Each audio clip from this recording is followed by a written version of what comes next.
ವಿಶ್ವದ ಈ ಶುಭ ದಿನಗಳಲ್ಲಿ ಪಾವನ ಸಂಗಮ ಕ್ಷಣಗಳಲ್ಲಿ ವಿಶ್ವದ ಈ ಶುಭ ದಿನಗಳಲ್ಲಿ ಪಾವನ ಸಂಗಮ ಕ್ಷಣಗಳಲ್ಲಿ ಅವತರಿಸಿಯೇ ಶಿವ ತಂದೆಯೇ ಅವತರಿಸಿಯೇ ಶಿವ ತಂದೆಯೇ ಸ್ವಾಗತ ನಿಮಗೆ ಸ್ವಾಗತ ಸ್ವಾಗತ ಶುಭ ಸ್ವಾಗತ ವಿಶ್ವದ ಈ ಶುಭ ದಿನಗಳಲ್ಲಿ ಪಾವನ ಸಂಗಮ ಕ್ಷಣಗಳಲ್ಲಿ ಅವತರಿಸಿಯೇ ಶಿವ ತಂದೆಯೇ ಸ್ವಾಗತ ನಿಮಗೆ ಸ್ವಾಗತ ಸ್ವಾಗತ ಶುಭ ಸ್ವಾಗತ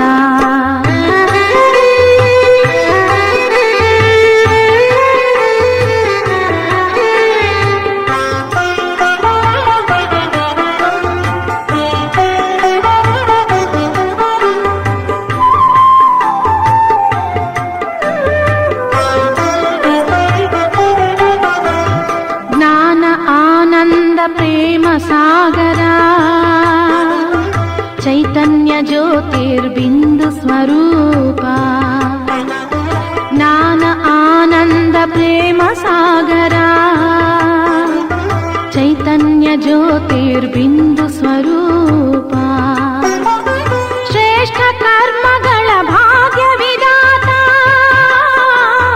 ಶ್ರೇಷ್ಠ ಕರ್ಮಗಳ ಭಾಗ್ಯ ವಿಧಾತ ಸ್ವಾಗತ ನಿಮಗೆ ಸ್ವಾಗತ ಸ್ವಾಗತ ಶುಭ ಸ್ವಾಗತ ವಿಶ್ವದ ಈ ಶುಭ ದಿನಗಳಲ್ಲಿ ಪಾವನ ಸಂಗಮ ಕ್ಷಣಗಳಲ್ಲಿ ವಿಶ್ವದ ಈ ಶುಭ ದಿನಗಳಲ್ಲಿ ಪಾವನ ಸಂಗಮ ಕ್ಷಣಗಳಲ್ಲಿ ಅವತರಿಸಿಯೇ ಶಿವ ತಂದೆಯೇ ಸ್ವಾಗತ ನಿಮಗೆ ಸ್ವಾಗತ ಸ್ವಾಗತ ಶುಭ ಸ್ವಾಗತ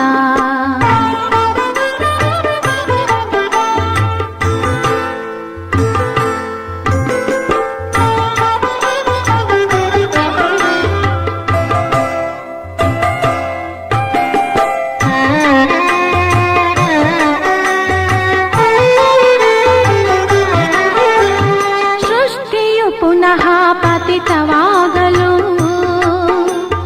ತಾಮಸ ಗುಣದಿ ವಿಕಾರಿಯಾಗಲು ಸೃಷ್ಟಿಯು ಪುನಃ ಪತಿತವಾಗಲು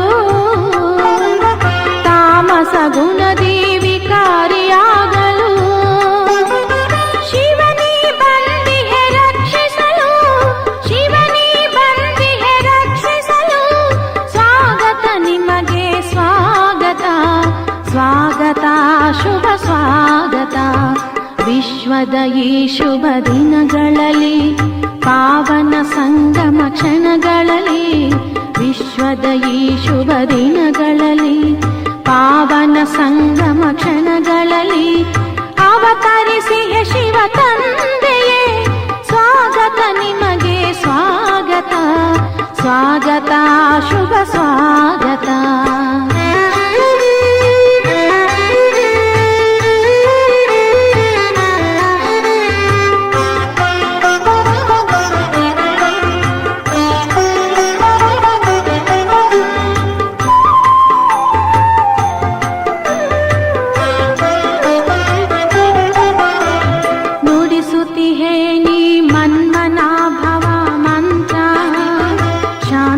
ಸುಖಕ್ಕೆ ಇದುವೇ ತಂತ್ರ ನುಡಿಸುತ್ತಿಹೇ ನೀ ಮನ್ಮನಾಭವ ಮಂತ್ರ ಶಾಂತಿ ಸುಖಕ್ಕೆ ಇದುವೇ ತಂತ್ರ ಗೀತಾ ಜ್ಞಾನವೇ ನವ ಸೃಷ್ಟಿಗೆ ಯಂತ್ರ ಶಿವಗೀತ ಜ್ಞಾನ ನವ ಸೃಷ್ಟಿಗೆ ಯಂತ್ರ ಸ್ವಾಗತ ನಿಮಗೆ ಸ್ವಾಗತ ಸ್ವಾಗತ ಶುಭ ಸ್ವಾಗತ ವಿಶ್ವದ ಈ ಶುಭ ದಿನಗಳಲ್ಲಿ ಪಾವನ ಸಂಗಮ ಕ್ಷಣಗಳಲ್ಲಿ ವಿಶ್ವದ ಈ ಶುಭ ದಿನಗಳಲ್ಲಿ ಪಾವನ ಸಂಗಮ ಕ್ಷಣಗಳಲ್ಲಿ ಅವತರಿಸಿಯೇ ಶಿವ ತಂದೆಯೇ ಅವತರಿಸಿಯೇ ಶಿವ ತಂದೆಯೇ ಸ್ವಾಗತ ನಿಮಗೆ ಸ್ವಾಗತ ಸ್ವಾಗತ ಶುಭ ಸ್ವಾಗತ ಸ್ವಾಗತ ನಿಮಗೆ ಸ್ವಾಗತ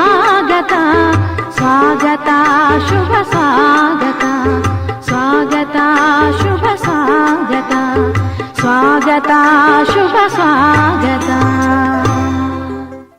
ಓಂ ಶಾಂತಿ. ಇಂದಿನ ದಿನಾಂಕ 17/3/2025. ಪ್ರಾರ್ಥ ಮುರುಳಿ ಬಾಪ್ತಾದ ಮಧುಬನ. ಮಧುರ ಮಕ್ಕಳೇ, ವಿದ್ಯೆಯೇ ಸಂಪಾದನೆಯಾಗಿದೆ. ವಿದ್ಯೆಯು ಆದಾಯದ ಮೂಲವಾಗಿದೆ. ಈ ವಿದ್ಯೆಯಿಂದಲೇ ನೀವು 21 ಜನ್ಮಗಳಿಗಾಗಿ ಖಜಾನೆಯನ್ನು ಜಮಾ ಮಾಡಿಕೊಳ್ಳಬೇಕಾಗಿದೆ. ಪ್ರಶ್ನೆ: ಬೃಹಸ್ಪತಿ ದಶೆ ಇರುವ ಮಕ್ಕಳ ಲಕ್ಷಣಗಳು ಹೇಗಿರುವುದು?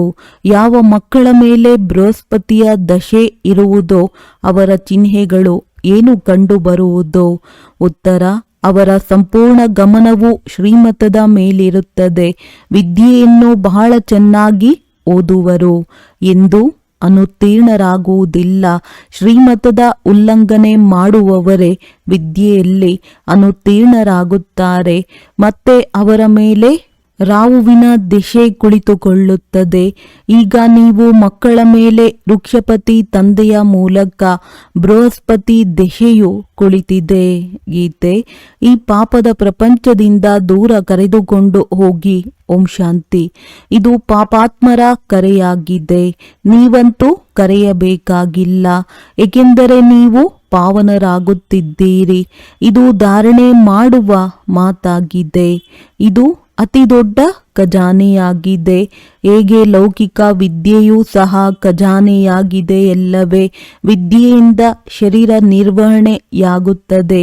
ಇಲ್ಲಿ ಮಕ್ಕಳಿಗೆ ತಿಳಿದಿದೆ, ನಮಗೆ ಭಗವಂತನೇ ಓದಿಸುತ್ತಾರೆ.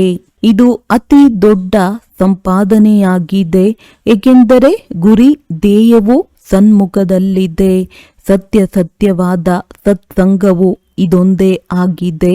ಉಳಿದೆಲ್ಲವೂ ಅಸತ್ಯ ಸಂಘಗಳಾಗಿವೆ.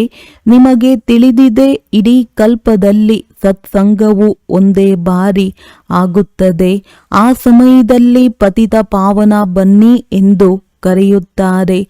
ಈಗ ಅವರು ಕೂಗುತ್ತಿರುತ್ತಾರೆ.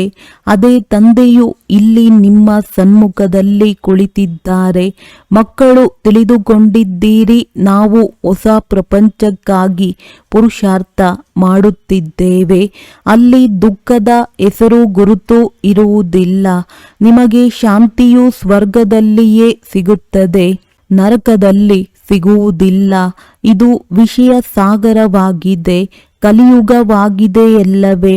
ಎಲ್ಲರೂ ಬಹಳ ದುಃಖಿಯಾಗಿದ್ದಾರೆ. ಭ್ರಷ್ಟಾಚಾರದಿಂದಲೇ ಜನ್ಮ ಪಡೆಯುವಂತವರಾಗಿದ್ದಾರೆ. ಆದ್ದರಿಂದ ಬಾಬಾ, ನಾವು ಪತಿತರಾಗಿ ಬಿಟ್ಟಿದ್ದೇವೆಂದು ಆತ್ಮವು ಕರೆಯುತ್ತದೆ. ಪಾವನರಾಗಲು ಗಂಗೆಯಲ್ಲಿ ಸ್ನಾನ ಮಾಡಲು ಹೋಗುತ್ತಾರೆ.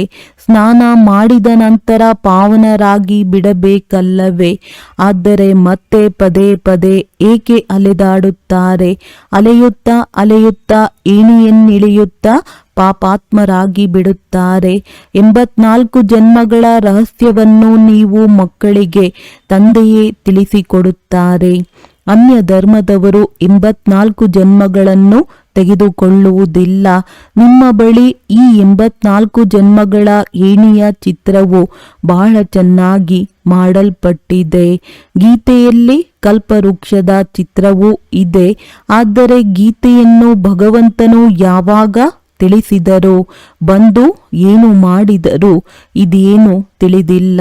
ಅನ್ಯ ಧರ್ಮದವರಾದರೂ ತಮ್ಮ ತಮ್ಮ ಶಾಸ್ತ್ರಗಳನ್ನು ಅರಿತಿದ್ದಾರೆ. ಆದರೆ ಭಾರತವಾಸಿಗಳು ಏನನ್ನೂ ಅರಿತುಕೊಂಡಿಲ್ಲ. ತಂದೆಯು ತಿಳಿಸುತ್ತಾರೆ, ನಾನು ಸಂಗಮ ಯುಗದಲ್ಲಿಯೇ ಸ್ವರ್ಗದ ಸ್ಥಾಪನೆ ಮಾಡಲು ಬರುತ್ತೇನೆ. ನಾಟಕದಲ್ಲಿ ಬದಲಾವಣೆಯಾಗಲು ಸಾಧ್ಯವಿಲ್ಲ. ಏನೆಲ್ಲವೂ ಡ್ರಾಮಾದಲ್ಲಿ ನಿಗದಿಯಾಗಿದೆಯೋ ಅದು ಚಾಚೂ ತಪ್ಪದೆ ನಡೆಯಲೇಬೇಕಾಗಿದೆ. ಒಂದು ಸಲ ಆದ ನಂತರ ಅದು ಬದಲಾಗುತ್ತದೆ ಎಂದಲ್ಲ. ನೀವು ಮಕ್ಕಳ ಬುದ್ಧಿಯಲ್ಲಿ ನಾಟಕದ ಚಕ್ರವು ಸಂಪೂರ್ಣವಾಗಿ ಕುಳಿತುಕೊಂಡಿದೆ. ಈ 84 ಜನ್ಮಗಳ ಚಕ್ರದಿಂದ ನೀವೆಂದು ಬಿಡುಗಡೆ ಹೊಂದಲು ಸಾಧ್ಯವಿಲ್ಲ. ಅರ್ಥಾತ್ ಈ ಪ್ರಪಂಚವೆಂದಿಗೂ ಸಮಾಪ್ತಿಯಾಗಲು ಸಾಧ್ಯವಿಲ್ಲ. ವಿಶ್ವದ ಇತಿಹಾಸ ಭೂಗೋಳವು ಪುನರಾವರ್ತನೆಯಾಗುತ್ತಲೇ ಇರುತ್ತದೆ.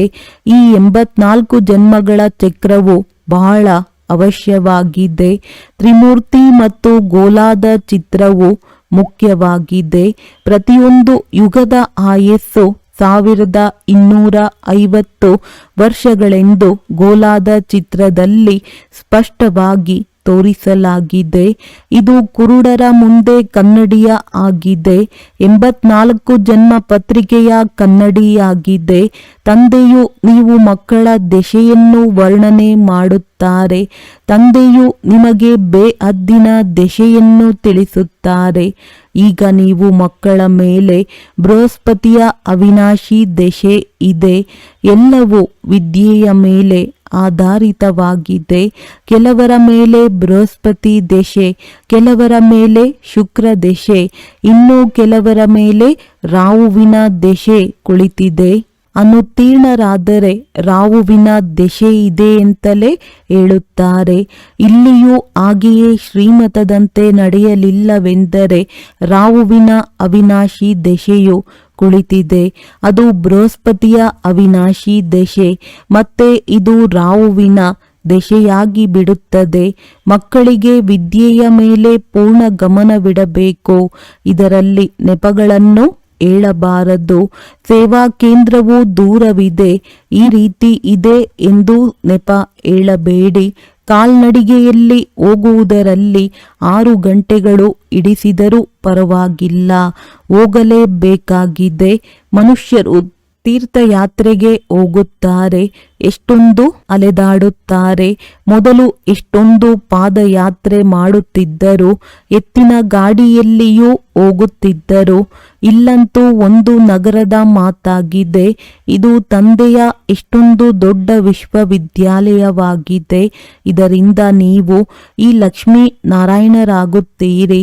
ಇಂತಹ ಶ್ರೇಷ್ಠ ವಿದ್ಯೆಯನ್ನು ಓದಲು ನಮಗೆ ದೂರವಿದೆ ಅಥವಾ ಬಿಡುವಿಲ್ಲವೆಂದು ಹೇಳಿದರೆ ಇದಕ್ಕೆ ತಂದೆಯೇನು ಹೇಳುತ್ತಾರೆ?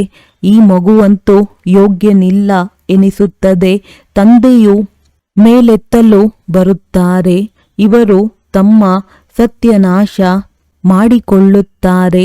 ಶ್ರೀಮತವು ಹೇಳುತ್ತದೆ, ಪವಿತ್ರರಾಗಿ ದೈವಿ ಗುಣಗಳನ್ನು ಧಾರಣೆ ಮಾಡಿ. ಒಟ್ಟಿಗೆ ಇದ್ದರೂ ಸಹ ವಿಕಾರದಲ್ಲಿ ಹೋಗಬಾರದು. ನಡುವೆ ಜ್ಞಾನ ಯೋಗದ ಕತ್ತಿ ಇದೆ. ನಾವಂತೂ ಪವಿತ್ರ ಪ್ರಪಂಚದ ಮಾಲೀಕರಾಗಬೇಕಾಗಿದೆ. ಈಗ ಅಪವಿತ್ರ ಪ್ರಪಂಚದ ಮಾಲೀಕರಾಗಿದ್ದೀರಲ್ಲವೇ? ಆ ದೇವತೆಗಳು ಡಬಲ್ ಕಿರೀಟಧಾರಿಗಳಾಗಿದ್ದರು. ಮತ್ತೆ ಅರ್ಧ ಕಲ್ಪದ ನಂತರ ಪ್ರಕಾಶತೆಯ ಕಿರೀಟವು ಆರಿ ಹೋಗುತ್ತದೆ. ಈ ಸಮಯದಲ್ಲಿ ಯಾರಿಗೂ ಪ್ರಕಾಶತೆಯ ಕಿರೀಟವಿಲ್ಲ. ಕೇವಲ ಯಾರು ಧರ್ಮಸ್ಥಾಪಕರಿದ್ದಾರೆಯೋ ಅವರ ಮೇಲೆ ಇರಬಹುದು. ಏಕೆಂದರೆ ಅವರು ಪವಿತ್ರ ಆತ್ಮಗಳು ಶರೀರದಲ್ಲಿ ಬಂದು ಪ್ರವೇಶ ಮಾಡುತ್ತಾರೆ. ಇದೇ ಭಾರತದಲ್ಲಿ ಡಬಲ್ ಕಿರೀಟಧಾರಿಗಳು ಇದ್ದರು, ಸಿಂಗಲ್ ಕಿರೀಟಧಾರಿಗಳು ಇದ್ದರು. ಇಲ್ಲಿಯವರೆಗೂ ಸಹ ಡಬಲ್ ಕಿರೀಟಧಾರಿಗಳ ಮುಂದೆ ಸಿಂಗಲ್ ಕಿರೀಟಧಾರಿಗಳು ಹೋಗಿ ತಲೆಬಾಗುತ್ತಾರೆ. ಏಕೆಂದರೆ ಅವರು ಪವಿತ್ರ ಮಹಾರಾಜ ಮಹಾರಾಣಿಯಾಗಿದ್ದಾರೆ. ಮಹಾರಾಜರು ರಾಜರಿಗಿಂತಲೂ ದೊಡ್ಡವರಾಗಿರುತ್ತಾರೆ. ಅವರ ಬಳಿ ದೊಡ್ಡ ದೊಡ್ಡ ಜಹಗೀರ್ ಇರುತ್ತದೆ. ಸಭೆಯಲ್ಲಿಯೂ ಮಹಾರಾಜರು ಮುಂದೆ, ರಾಜರು ನಂಬರ್ ವಾರ್ ಆಗಿ ಹಿಂದೆ ಕುಳಿತುಕೊಳ್ಳುತ್ತಾರೆ. ನಿಯಮ ಅನುಸಾರವಾಗಿ ಅವರ ದರ್ಬಾರು ನಡೆಯುತ್ತದೆ. ಇದು ಸಹ ಈಶ್ವರಿಯ ದರ್ಬಾರ್ ಆಗಿದೆ. ಇದಕ್ಕೆ ಇಂದ್ರ ಸಭೆಯೆಂದು ಗಾಯನ ಮಾಡಲಾಗುತ್ತದೆ. ನೀವು ಜ್ಞಾನದಿಂದ ಪರಿಗಳಾಗುತ್ತೀರಿ. ಅತಿ ಸುಂದರರಿಗೆ ಪರಿಗಳೆಂದು ಕರೆಯಲಾಗುತ್ತದೆ. ರಾಧೆ ಕೃಷ್ಣರಿಗೆ ಸ್ವಾಭಾವಿಕ ಸೌಂದರ್ಯವಿರುತ್ತದೆ, ಆದ್ದರಿಂದ ಸುಂದರರೆಂದು ಹೇಳಲಾಗುತ್ತದೆ. ನಂತರ ಯಾವಾಗ ಕಾಮಚಿತಿಯ ಮೇಲೆ ಕುಳಿತುಕೊಳ್ಳುತ್ತಾರೆ ಆಗ ಅವರೂ ಸಹ ಭಿನ್ನ ನಾಮರೂಪದಲ್ಲಿ ಶಾಮನಾಗುತ್ತಾರೆ. ಶಾಸ್ತ್ರಗಳಲ್ಲಿ ಈ ಮಾತುಗಳೇನೂ ಇಲ್ಲ. ಜ್ಞಾನ, ಭಕ್ತಿ ಮತ್ತು ವೈರಾಗ್ಯ, ಈ 3 ಮಾತುಗಳಿವೆ. ಜ್ಞಾನವು ಸರ್ವಶ್ರೇಷ್ಠವಾಗಿದೆ. ಈಗ ನೀವು ಜ್ಞಾನವನ್ನು ಪ್ರಾಪ್ತಿ ಮಾಡಿಕೊಳ್ಳುತ್ತಿದ್ದೀರಿ. ನಿಮಗೆ ಭಕ್ತಿಯೊಂದಿಗೆ ವೈರಾಗ್ಯವಿದೆ. ಇಡೀ ತಮೋ ಪ್ರಧಾನ ಪ್ರಪಂಚವು ಈಗ ಸಮಾಪ್ತಿಯಾಗಲಿದೆ. ಅದರೊಂದಿಗೆ ವೈರಾಗ್ಯವಿದೆ. ಹೇಗೆ ಹೊಸ ಮನೆಯನ್ನು ಕಟ್ಟಿದಾಗ ಹಳೆಯದರಿಂದ ವೈರಾಗ್ಯ ಉಂಟಾಗಿ ಬಿಡುತ್ತದೆ ಎಲ್ಲವೇ? ಅದು ಹದ್ದಿನ ಮಾತಾಗಿದೆ. ಆದರೆ ಇದು ಬೇಹದ್ದಿನ ಮಾತಾಗಿದೆ. ಈಗ ಬುದ್ಧಿಯು ಹೊಸ ಪ್ರಪಂಚದ ಕಡೆ ಇದೆ. ಇದು ಹಳೆಯ ಪ್ರಪಂಚವಾಗಿದೆ, ನರಕವಾಗಿದೆ. ಸತ್ಯಯುಗ ತ್ರೇತಾಯುಗಕ್ಕೆ ಶಿವಾಲಯವೆಂದು ಕರೆಯಲಾಗುತ್ತದೆ. ಶಿವ ತಂದೆಯಿಂದ ಸ್ಥಾಪನೆಯಾಗಿದೆ ಎಲ್ಲವೇ. ಈಗ ನಿಮಗೆ ಈ ವೇಶ್ಯಾಲಯದಿಂದ ತಿರಸ್ಕಾರವೂ ಬಂದಿದೆ. ಕೆಲವರಿಗೆ ತಿರಸ್ಕಾರವೂ ಬರುವುದೇ ಇಲ್ಲ. ವಿವಾಹವೆಂದು ಹೇಳಿ ನಷ್ಟ ಮಾಡಿಕೊಂಡು ಇನ್ನೂ ಹಳ್ಳದಲ್ಲಿ ಬೀಳ ಬಯಸುತ್ತಾರೆ. ಮನುಷ್ಯರೆಲ್ಲರೂ ವಿಷಯ ವೈತರಣಿ ನದಿಯಲ್ಲಿ ಕೆಸರಿನಲ್ಲಿ ಬಿದ್ದಿದ್ದಾರೆ. ಪರಸ್ಪರ ದುಃಖವನ್ನೇ ಕೊಡುತ್ತಿರುತ್ತಾರೆ. ಅಮೃತವನ್ನು ಬಿಟ್ಟು ವಿಷವನ್ನು ಕುಡಿದರೆಂದು ಗಾಯನವಿದೆ. ಏನೆಲ್ಲವನ್ನು ಹೇಳುತ್ತಾರೆಯೋ ಅದರ ಅರ್ಥವನ್ನು ತಿಳಿದುಕೊಂಡಿಲ್ಲ. ನೀವು ಮಕ್ಕಳಲ್ಲಿಯೂ ನಂಬರ್ ವಾರ್ ಇದ್ದಾರೆ. ಬುದ್ಧಿವಂತ ಶಿಕ್ಷಕರು ವಿದ್ಯಾರ್ಥಿಗಳನ್ನು ನೋಡುತ್ತಿದ್ದಂತೆಯೇ ಇವರ ಬುದ್ಧಿಯು ಬೇರೆ ಕಡೆ ಅಲೆದಾಡುತ್ತಿದೆ ಎಂಬುದನ್ನು ಅರಿತುಕೊಳ್ಳುತ್ತಾರೆ. ತರಗತಿಯ ಮಧ್ಯದಲ್ಲಿ ಯಾರಾದರೂ ಆಕಳಿಸಿದರೆ ಅಥವಾ ತೂಕಡಿಸಿದರೆ ಇವರ ಬುದ್ಧಿಯು ಎಲ್ಲಿಯೋ ಮನೆ ಅಥವಾ ವ್ಯವಹಾರದ ಕಡೆ ಅಲೆದಾಡುತ್ತಿದೆ ಎಂದು ತಿಳಿಯಲಾಗುತ್ತದೆ. ಆಕಳಿಕೆಯು ಸುಸ್ತಿನ ಚಿಹ್ನೆಯೂ ಆಗಿದೆ.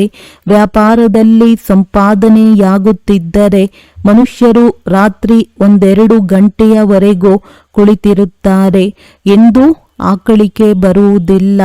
ಇಲ್ಲಂತೂ ತಂದೆಯು ಎಷ್ಟು ದೊಡ್ಡ ಖಜಾನೆಯನ್ನು ಕೊಡುತ್ತಾರೆ. ಅಂದ ಮೇಲೆ ಆಕಳಿಸುವುದು ನಷ್ಟದ ಚಿಹ್ನೆಯಾಗಿದೆ. ದಿವಾಳಿಯಾಗಿರುವವರು ಗುಟಕರಿಸುತ್ತಾರೆ ಮತ್ತು ಆಕಳಿಸುತ್ತಾರೆ. ನಿಮಗಂತೂ ಖಜಾನೆಯ ಹಿಂದೆ ಖಜಾನೆಯು ಸಿಗುತ್ತಾ ಇರುತ್ತದೆ. ಅಂದ ಮೇಲೆ ಎಷ್ಟೊಂದು ಗಮನವಿರಬೇಕು. ವಿದ್ಯಾಭ್ಯಾಸದ ಸಮಯದಲ್ಲಿ ಯಾರಾದರೂ ಆಕಳಿಸಿದರೆ ಇವರ ಬುದ್ಧಿಯೋಗವು ಬೇರೆ ಕಡೆ ಅಲೆದಾಡುತ್ತಿರುತ್ತದೆ ಎಂದು ಬುದ್ಧಿವಂತ ಶಿಕ್ಷಕರು ಅರಿತುಕೊಳ್ಳುವರು. ಇಲ್ಲಿ ಕುಳಿತಿದಂತೆಯೇ ಮನೆಯು ನೆನಪಿಗೆ ಬರುತ್ತದೆ. ಮಕ್ಕಳು ನೆನಪಿಗೆ ಬರುತ್ತಾರೆ. ಇಲ್ಲಂತೂ ನೀವು ಬಟ್ಟಿಯಲ್ಲಿರಬೇಕಾಗಿದೆ. ಮತ್ಯಾರ ನೆನಪು ಬರಬಾರದು. ತಿಳಿದುಕೊಳ್ಳಿ, 6 ದಿನಗಳ ಕಾಲ ಬಟ್ಟಿಯಲ್ಲಿದ್ದು ಯಾರ ನೆನಪಾದರೂ ಬಂದಿತು. ಪತ್ರವನ್ನು ಬರೆದರೆಂದರೆ ಅವರಿಗೆ ಅನುತ್ತೀರ್ಣರೆಂದೇ ಹೇಳಲಾಗುತ್ತದೆ. ಅಂಥವರು ಪುನಃ 7 ದಿನಗಳ ಕಾಲ ಬಟ್ಟಿ ಮಾಡಬೇಕಾಗುತ್ತದೆ. ಎಲ್ಲ ರೋಗಗಳು ಬಿಟ್ಟು ಹೋಗಲೆಂದೇ 7 ದಿನಗಳ ಕಾಲ ಬಟ್ಟಿಯಲ್ಲಿ ಕುಳ್ಳರಿಸಲಾಗುತ್ತದೆ. ನೀವು ಅರ್ಧಕಲ್ಪದ ಮಹಾನ್ ರೋಗಿಯಾಗಿದ್ದೀರಿ. ಕುಳಿತಿದ್ದಂತೆಯೇ ಅಕಾಲ ಮೃತ್ಯು ಬಂದು ಬಿಡುತ್ತದೆ. ಸತ್ಯಯುಗದಲ್ಲಿ ಈ ರೀತಿ ಎಂದು ಆಗುವುದಿಲ್ಲ. ಇಲ್ಲಂತೂ ಯಾವುದಾದರೊಂದು ಕಾಯಿಲೆಯು ಅವಶ್ಯವಾಗಿ ಬರುತ್ತದೆ. ಸಾಯುವ ಸಮಯದಲ್ಲಿ ಕಾಯಿಲೆಯಲ್ಲಿ ಚೀರಾಡುತ್ತಿರುತ್ತಾರೆ. ಆದರೆ ಸ್ವರ್ಗದಲ್ಲಿ ಒಂದು ಸ್ವಲ್ಪವೂ ದುಃಖವಾಗುವುದಿಲ್ಲ. ಅಲ್ಲಂತೂ ಸಮಯದಲ್ಲಿ ಈಗ ಸಮಯವು ಮುಕ್ತಾಯವಾಯಿತು.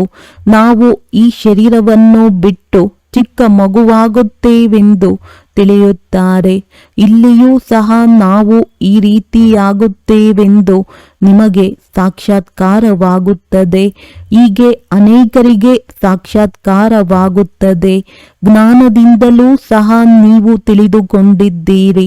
ನಾವು ಭಿಕಾರಿಗಳಿಂದ ರಾಜಕುಮಾರರಾಗುತ್ತಿದ್ದೇವೆ. ನಮ್ಮ ಗುರಿ ಧ್ಯೇಯವೇ ಈ ರಾಧಾಕೃಷ್ಣರಾಗುವುದಾಗಿದೆ, ಲಕ್ಷ್ಮೀನಾರಾಯಣರಲ್ಲ. ರಾಧಾಕೃಷ್ಣರು ಏಕೆಂದರೆ ಪೂರ್ಣ 5,000 ವರ್ಷಗಳೆಂದು ಇವರಿಗೆ ಹೇಳಲಾಗುತ್ತದೆ. ಲಕ್ಷ್ಮೀನಾರಾಯಣರಿಗಾದರೂ 20-25 ವರ್ಷಗಳು ಕಡಿಮೆಯಾಗಿ ಬಿಡುತ್ತದೆ.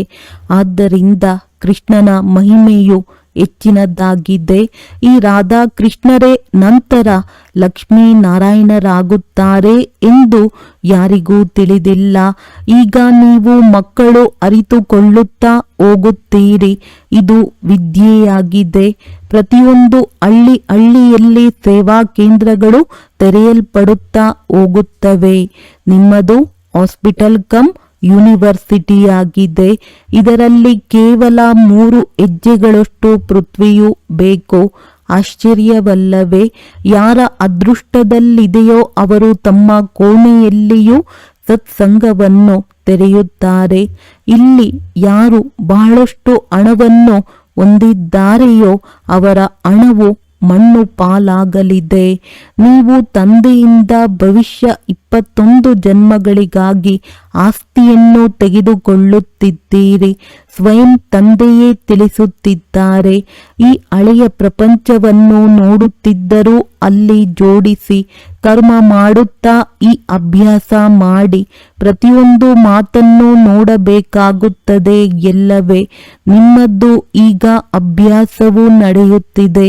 ತಂದೆಯು ತಿಳಿಸುತ್ತಾರೆ, ಯಾವಾಗಲೂ ಶುದ್ಧ ಕರ್ಮ ಮಾಡಿ, ಯಾವುದೇ ಅಶುದ್ಧ ಕೆಲಸ ಮಾಡಬೇಡಿ. ಯಾವುದೇ ಕಾಯಿಲೆ ಇದ್ದರೆ ವೈದ್ಯರು ಕುಳಿತಿದ್ದಾರೆ ಅಂದ ಮೇಲೆ ಅವರಿಂದ ಸಲಹೆಯನ್ನು ತೆಗೆದುಕೊಳ್ಳಿ.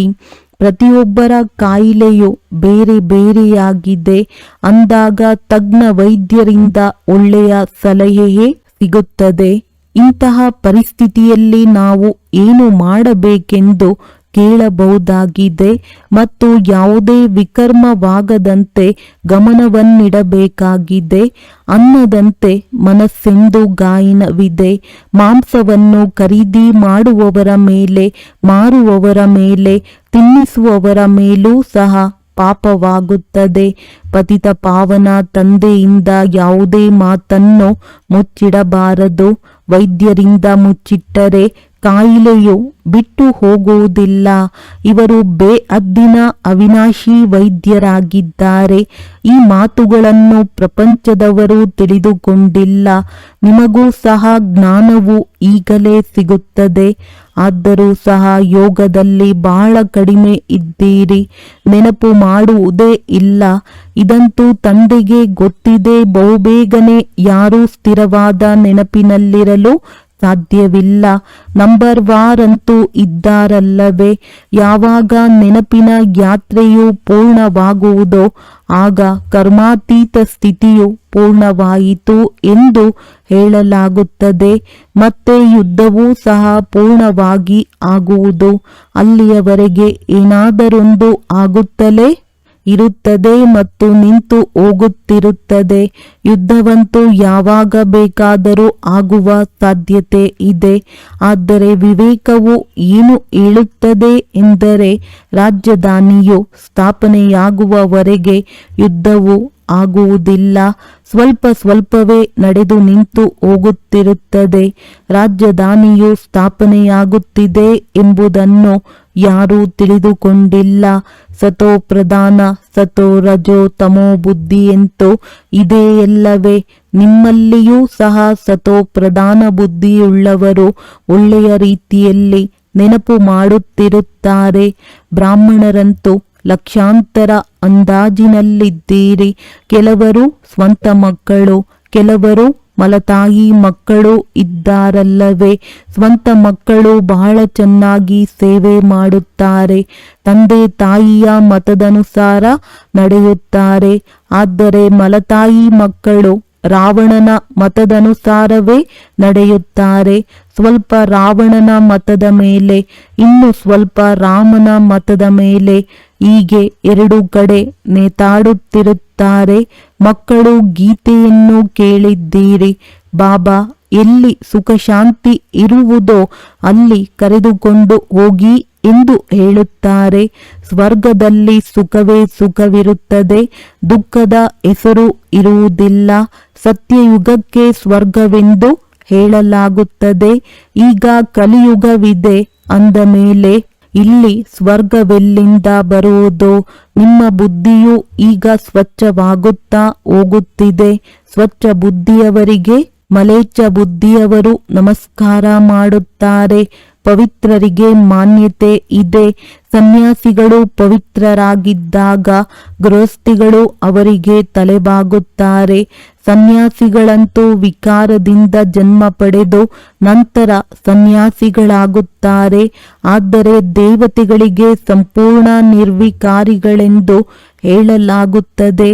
ಸನ್ಯಾಸಿಗಳಿಗೆಂದು ನಿರ್ವಿಕಾರಿಗಳೆಂದು ಹೇಳಲಾಗುವುದಿಲ್ಲ. ಅಂದ ಮೇಲೆ ನೀವು ಮಕ್ಕಳಿಗೆ ಆಂತರ್ಯದಲ್ಲಿ ಬಹಳ ಖುಷಿಯ ನಶೆ ಏರಿರಬೇಕು. ಆದ್ದರಿಂದಲೇ ಅತೀಂದ್ರಿಯ ಸುಖವನ್ನು ಗೋಪಿಯರಿಂದ ಕೇಳಿ ಎಂಬ ಗಾಯನವಿದೆ. ಯಾರು ತಂದೆಯಿಂದ ಆಸ್ತಿಯನ್ನು ತೆಗೆದುಕೊಳ್ಳುತ್ತಿದ್ದೀರೋ, ಓದುತ್ತಿದ್ದೀರೋ, ಇಲ್ಲಿ ಸನ್ಮುಖದಲ್ಲಿ ಕೇಳುವುದರಿಂದ ನಶೆ ಏರುತ್ತದೆ. ಆ ನಶೆಯು ಕೆಲವರಿಗೆ ಸ್ಥಿರವಾಗಿರುತ್ತದೆ, ಕೆಲವರಿಗೆ ಬಹುಬೇಗನೆ ಆರಿ ಹೋಗುತ್ತದೆ. ಸಂಘ ದೋಷದ ಕಾರಣ ನಶೆಯು ಸ್ಥಿರವಾಗಿ ಇರುವುದಿಲ್ಲ. ನಿಮ್ಮ ಸೇವಾ ಕೇಂದ್ರಗಳಲ್ಲಿ ಇಂಥವರು ಅನೇಕರು ಬರುತ್ತಾರೆ. ಸ್ವಲ್ಪ ನಶೆ ಏರುತ್ತದೆ. ಆದರೆ ಮತ್ತೆ ಸಮಾರಂಭ ಮುಂತಾದ ಕಡೆ ಹೋಗಿ ಮದ್ಯಪಾನ, ಬೀಡಿ ಮುಂತಾದವು ಸೇದಿದರೆ ಎಲ್ಲವೂ ಸಮಾಪ್ತಿಯಾಗಿ ಬಿಡುತ್ತದೆ. ಆದ್ದರಿಂದ ಸಂಘ ದೋಷವು ಬಹಳ ಕೆಟ್ಟದ್ದಾಗಿದೆ. ಹಂಸ ಮತ್ತು ಕೊಕ್ಕರೆಗಳು ಒಟ್ಟಿಗೆ ಇರಲು ಸಾಧ್ಯವಿಲ್ಲ. ಕೆಲವೊಂದೆಡೆ ಪತಿಯು ಹಂಸವಾಗಿದ್ದರೆ ಪತ್ನಿಯು ಕೊಕ್ಕರೆಯಾಗಿ ಬಿಡುತ್ತಾಳೆ. ಇನ್ನು ಕೆಲವರು ಸ್ತ್ರೀ ಹಂಸಿನಿಯಾದರೆ ಪತಿಯು ಕೊಕ್ಕರೆಯಾಗಿ ಬಿಡುತ್ತಾರೆ. ಪವಿತ್ರರಾಗಿ ಎಂದು ಹೇಳಿದ್ದೇ ಆದರೆ ಪೆಟ್ಟು ತಿನ್ನಬೇಕಾಗುತ್ತದೆ. ಕೆಲವು ಮನೆಗಳಲ್ಲಿ ಎಲ್ಲರೂ ಹಂಸಗಳಾಗಿರುತ್ತಾರೆ. ಮತ್ತೆ ನಡೆಯುತ್ತಾ ಹಂಸಗಳಿಗೆ ಬದಲಾಗಿ ಕೊಕ್ಕರೆಗಳಾಗಿ ಬಿಡುತ್ತಾರೆ. ತಂದೆಯು ತಿಳಿಸುತ್ತಾರೆ, ಎಲ್ಲರೂ ತಮ್ಮನ್ನು ಸುಖದಾಯಿಯನ್ನಾಗಿ ಮಾಡಿಕೊಳ್ಳಿ, ಮಕ್ಕಳನ್ನು ಸಹ ಸುಖದಾಯಿಯನ್ನಾಗಿ ಮಾಡಿ. ಇದು ದುಃಖಧಾಮವಾಗಿದೆ ಎಲ್ಲವೇ. ಇನ್ನು ಮುಂದೆ ಬಹಳ ಆಪತ್ತುಗಳು ಬರಲಿವೆ. ಹೇಗೆ ತ್ರಾಹಿ ತ್ರಾಹಿ ಅಯ್ಯೋ ಅಯ್ಯೋ ಎನ್ನುವುದನ್ನು ನೋಡುವಿರಿ. ಅರೆ, ತಂದೆಯೂ ಬಂದರು, ಆದರೆ ನಾವು ತಂದೆಯಿಂದ ಆಸ್ತಿಯನ್ನು ಪಡೆಯಲಿಲ್ಲವೆಂದರೆ ನಂತರ ಟೂಲೇಟ್ ಆಗಿಬಿಡುವುದು.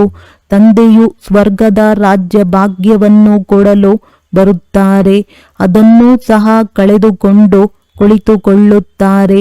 ಆದ್ದರಿಂದಲೇ ತಂದೆಯು ತಿಳಿಸುತ್ತಾರೆ, ತಂದೆಯ ಬಳಿ ಯಾವಾಗಲೂ ಶಕ್ತಿಶಾಲಿಗಳನ್ನು ಕರೆದುಕೊಂಡು ಬನ್ನಿ. ಅವರು ತಾವು ಅರಿತುಕೊಂಡು ಅನ್ಯರಿಗೂ ತಿಳಿಸುವಂತಿರಬೇಕು. ಬಾಕಿ ತಂದೆಯು ಯಾವುದೇ ಸ್ಥೂಲವಾಗಿ ನೋಡುವ ವಸ್ತುವಲ್ಲ. ಶಿವ ತಂದೆಯು ಎಲ್ಲಿ ಕಾಣಿಸುತ್ತಾರೆ? ಆತ್ಮವನ್ನು ನೋಡಿದ್ದೀರಾ? ಕೇವಲ ಅದನ್ನು ಅನುಭೂತಿ ಮಾಡುತ್ತೀರಿ. ಹಾಗೆಯೇ ಪರಮಾತ್ಮನನ್ನು ಸಹ ಅರಿತುಕೊಳ್ಳಬೇಕಾಗಿದೆ. ದಿವ್ಯ ದೃಷ್ಟಿ ಇಲ್ಲದೆ ಅವರನ್ನು ಯಾರೂ ನೋಡಲು ಸಾಧ್ಯವಿಲ್ಲ.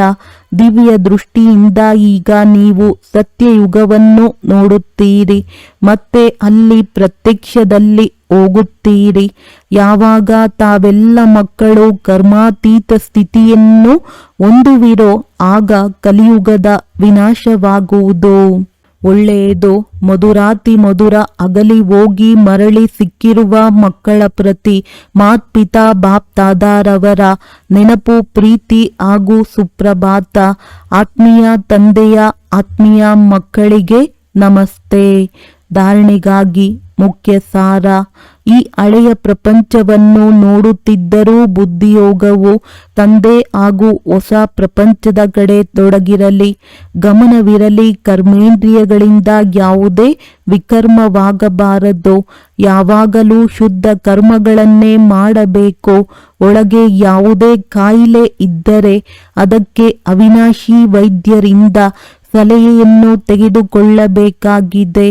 ಸಂಘ ದೋಷವು ಬಹಳ ಕೆಟ್ಟದ್ದಾಗಿದೆ. ಇದರಿಂದ ತಮ್ಮನ್ನು ಬಹಳ ಸಂಭಾಲನೆ ಮಾಡಿಕೊಳ್ಳಬೇಕಾಗಿದೆ. ತನ್ನನ್ನು ಮತ್ತು ಪರಿವಾರವನ್ನು ಸುಖದಾಯಿ ಮಾಡಿಕೊಳ್ಳಬೇಕಾಗಿದೆ. ವಿದ್ಯಾಭ್ಯಾಸಕ್ಕಾಗಿ ಎಂದೂ ನೆಪ ಹೇಳಬಾರದು. ವರದಾನ: ಶ್ರೇಷ್ಠ ಭಾವನೆಯ ಆಧಾರದಿಂದ ಸರ್ವರಿಗೆ ಶಾಂತಿ ಶಕ್ತಿಯ ಕಿರಣಗಳನ್ನು ಕೊಡುವಂತಹ ವಿಶ್ವ ಕಲ್ಯಾಣಕಾರಿ ಭವ. ಹೇಗೆ ತಂದೆಯ ಸಂಕಲ್ಪ ಮತ್ತು ಮಾತಿನಲ್ಲಿ ಕಣ್ಣುಗಳಲ್ಲಿ ಸದಾ ಕಲ್ಯಾಣದ ಭಾವನೆ ಹಾಗೂ ಕಾಮನೆ ಇದೆ, ಹಾಗೆ ತಾವು ಮಕ್ಕಳ ಸಂಕಲ್ಪದಲ್ಲಿ ವಿಶ್ವ ಕಲ್ಯಾಣದ ಭಾವನೆ ಮತ್ತು ಕಾಮನೆ ತುಂಬಿರಲಿ. ಯಾವುದೇ ಕಾರ್ಯ ಮಾಡುತ್ತಾ ವಿಶ್ವದ ಸರ್ವ ಆತ್ಮಗಳು ಇಮರ್ಜ್ ಆಗಿರಲಿ. ಮಾಸ್ಟರ್ ಜ್ಞಾನ ಸೂರ್ಯರಾಗಿ ಶುಭ ಭಾವನೆ ಹಾಗೂ ಶ್ರೇಷ್ಠ ಕಾಮನೆಯ ಆಧಾರದಿಂದ ಶಾಂತಿ ಮತ್ತು ಶಕ್ತಿಯ ಕಿರಣಗಳನ್ನು ಕೊಡುತ್ತಾ ಹೋಗಿ. ಆಗ ಹೇಳಲಾಗುತ್ತದೆ ವಿಶ್ವ ಕಲ್ಯಾಣಕಾರಿ. ಆದರೆ ಇದಕ್ಕಾಗಿ ಸರ್ವ ಬಂಧನಗಳಿಂದ ಮುಕ್ತ ಸ್ವತಂತ್ರರಾಗಿ. ಸ್ಲೋಗನ್: ನನ್ನತನ ಮತ್ತು ನನ್ನದು ಎನ್ನುವುದೇ ದೇಹಾಭಿಮಾನದ ಬಾಗಿಲಾಗಿದೆ. ಈಗ ಈ ಬಾಗಿಲನ್ನು ಬಂದ್ ಮಾಡಿಬಿಡಿ. ಅವ್ಯಕ್ತ ಸೂಚನೆ: ಸತ್ಯ ಮತ್ತು ಸಭ್ಯತೆ ರೂಪಿ ಕಲ್ಚರ್ ಸಂಸ್ಕೃತಿಯನ್ನು ತಮ್ಮದಾಗಿಸಿಕೊಳ್ಳಿರಿ. ಸತ್ಯತೆಯ ಪರಿಶೀಲನೆ ಸಂಕಲ್ಪ ಮಾತು ಕರ್ಮ ಸಂಬಂಧ ಸಂಪರ್ಕದಲ್ಲಿ ದಿವ್ಯತೆಯ ಅನುಭೂತಿ ಆಗುವುದಾಗಿದೆ. ಕೆಲವರು ಹೇಳುತ್ತಾರೆ, ನಾನಂತೂ ಸದಾ ಸತ್ಯ ಹೇಳುತ್ತೇನೆ. ಆದರೆ ಕರ್ಮದಲ್ಲಿ ಒಂದು ವೇಳೆ ದಿವ್ಯತೆ ಇಲ್ಲದಿದ್ದರೆ ಅನ್ಯರಿಗೆ ನಿಮ್ಮ ಸತ್ಯ ಸತ್ಯ ಎನಿಸುವುದಿಲ್ಲ. ಆದ್ದರಿಂದ ಸತ್ಯತೆಯ ಶಕ್ತಿಯಿಂದ ದಿವ್ಯತೆಯನ್ನು ಧಾರಣೆ ಮಾಡಿ. ಏನೇ ಸಹನೆ ಮಾಡಬೇಕಾಗಿ ಬರಲಿ ಗಾಬರಿಯಾಗಬೇಡಿ. ಸತ್ಯ ಸಮಯ ಪ್ರಮಾಣ ಸ್ವತಃವಾಗಿ ಸಿದ್ಧವಾಗುವುದು. ಒಳ್ಳೆಯದು. ಓಂ ಶಾಂತಿ.